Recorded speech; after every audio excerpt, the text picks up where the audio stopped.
parle.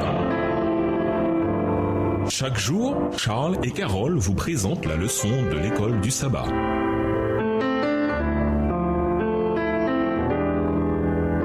Bienvenue dans votre émission Dieu nous parle. Nous voilà à la leçon 5, le cri des prophètes. Étude de la semaine, 1 Samuel 8, les versets 10 à 18, Amos 5, les versets 10 à 15, Michée 6, le verset 8, Genèse 19, les versets 1 à 13, Ézéchiel 16, le verset 49 et Ésaïe 1, les versets 15 à 23. Verset mémorisé, il t'a fait connaître, ô humain, ce qui est bon. Et qu'est-ce que le Seigneur réclame de toi? Si ce n'est que tu agis selon l'équité, que tu aimes la fidélité et que tu marches modestement avec ton Dieu. Michée 6, verset 8. Les prophètes de l'Ancien Testament sont parmi les personnages les plus intéressants de la Bible. Leur voix dissonante, leur message courageux, leurs sentiments de douleur, de colère et d'indignation et les prestations occasionnelles de leurs messages faisaient d'eux des gens qu'on ne pouvait ignorer, même si l'on n'était pas toujours très à l'aise en leur présence. Envoyés principalement à Israël et Juda, ils appelaient le peuple élu à revenir à l'appel qui était le leur en Dieu. Le peuple et leurs dirigeants étaient trop facilement balayés par les idoles et les modes de vie des nations environnantes. La tâche ingrate des prophètes était de les exhorter à se repentir, parfois en leur rappelant l'amour de Dieu pour eux et son action passée en leur faveur, et parfois en avertissant des conséquences s'ils persistaient à s'éloigner de Dieu. Comme nous le verrons, parmi les péchés et les maux contre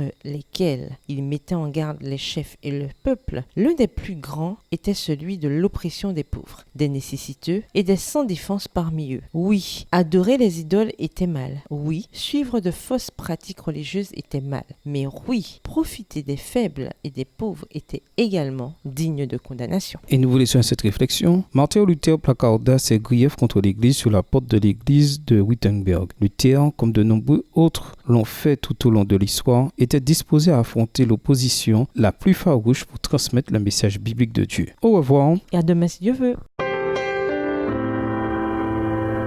Dieu nous parle.